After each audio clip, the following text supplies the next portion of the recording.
eta nogarea zingo gana idosunean, Kontxi. Gai zerrendako lehenengo puntue da ekainaren 17an egindako bilkuraren aktaren onarpena. Konforme zaite?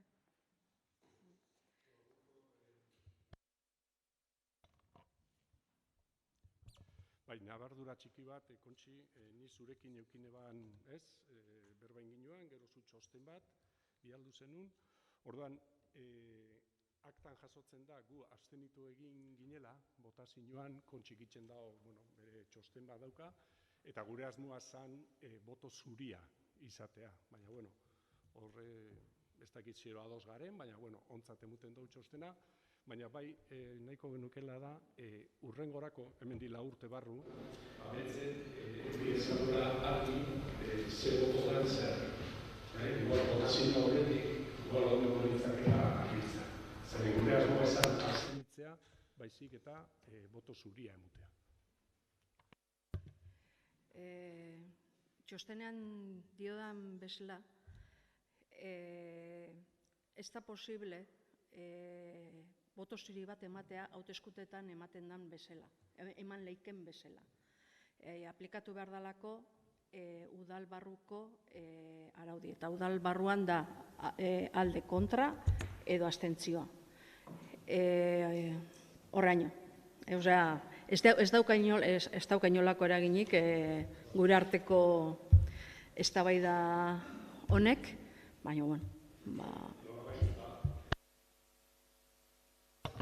Nolabaiz gure abstentzioa zergaitixea, besterik gabe.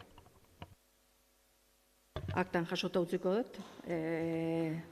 Etzala beren asmoa abstenitza baizik eta boto zuri ematea, eta horraino. Bale? Bestela aktai buruz,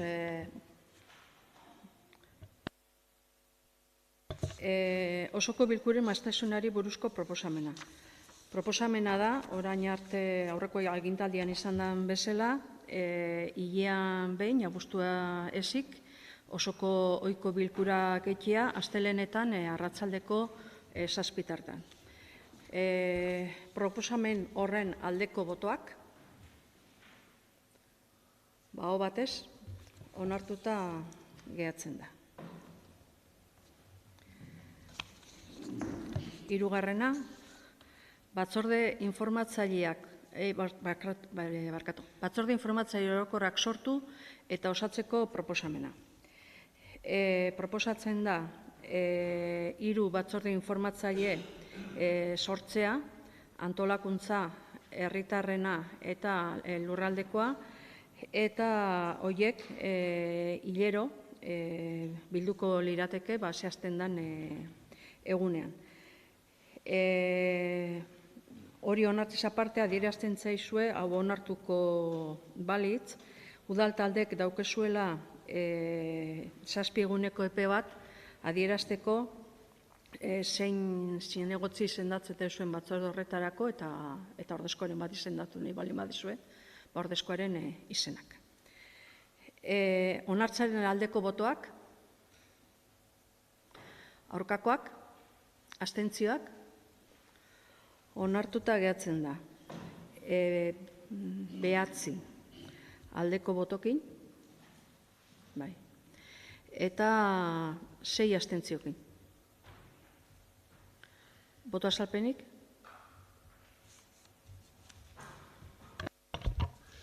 Bai, gure abstentzioen arrazoia hemen da, gobernutik dator proposamena 3, orain arte dauden bezala, proposamen hau inzanean bere garaian aurreko legealdixan erdinguruan edo guk orduan ere abstenitu egin ginean, porque uste ginoalako igual gutxitzu ziela, eta, guk onga gure artean komentatzen da, bai ikusten duguna da egokisa izango zala beste batzorde bat sortzea, ongizateko gaiak bertan tratatzeko, ongizatea bera daukan garrantzia kontuan izanik.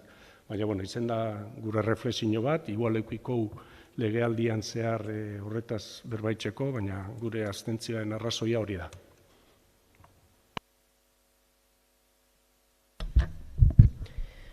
Guk aipatu duzun bezala, 2008ko uztaian usten dut onartu genduala udalaren antolaketa berrisa, eta nik usten dut 3 urte honen balorazioa positiboan eitzen dugula, bai, udal gobernuko politikuok, eta baitza nik uste dut maila teknikoan be, funtzionamentua egoki ikusi izan dela. Egisa da, batzordetatik kanpo, lan bilerak eitzeko aukera beti egondala, eta egisa da, eta konpartitzen dut baitza gizarte zerbitzuak departamentu berezi bat badala, baina dinoten moduan batzordetatik kanpo lan bilerak eitzeko beti egonda aukera, guk positiboki baloratzen dugu arteko balorazioa, jakinda 3 urte daramazkigula antolaketa berritxekin, badarela mejoratzeko eta nuno betua badaukagula, normala moduan, hamarkadetako funtzionamentu baten ondoren gatozelako, eta hori be, mai gainean jarri eta baloratzekoa izan aldan beste puntu bat da.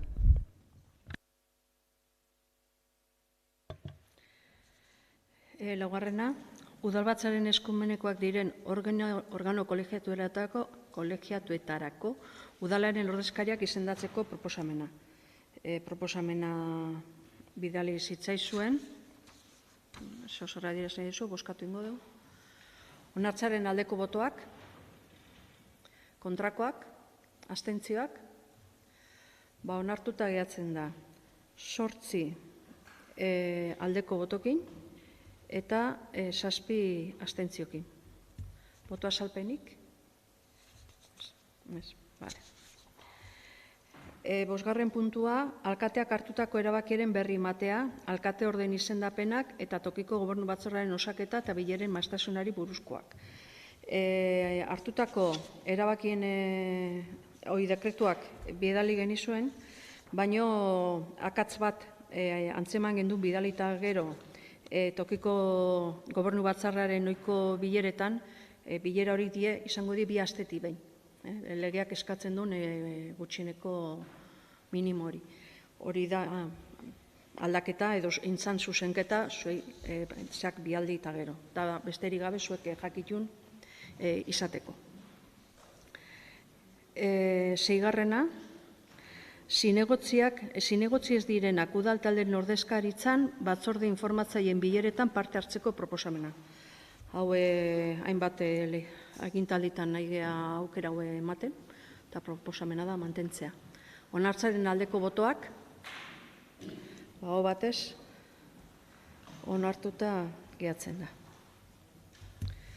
7. Alkateari eta zinegotzi batzuei dedikazioa aitortzeko proposamena.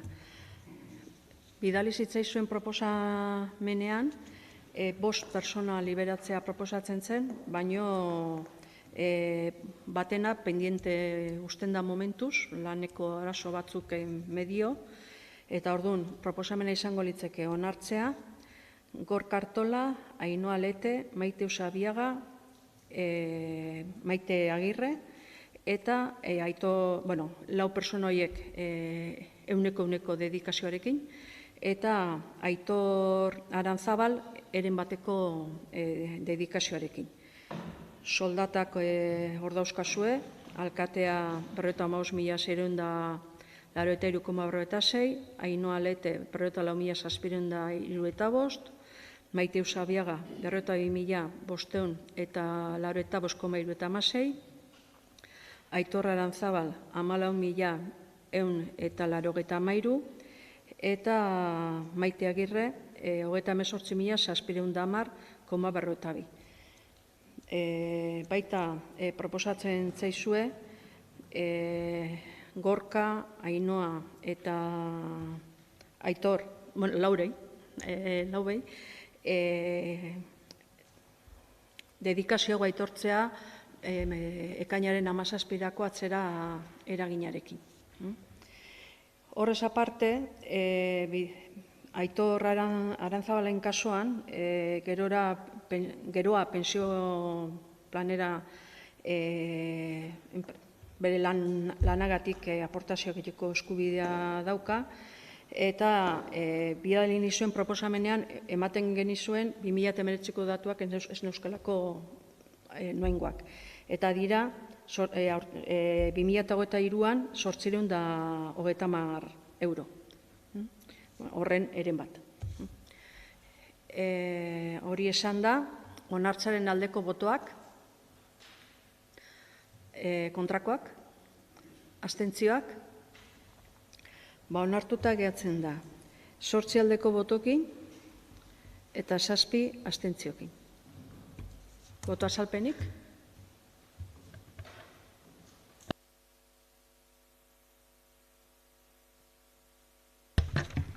Besteik ez badago bukatu zaten emango dugu.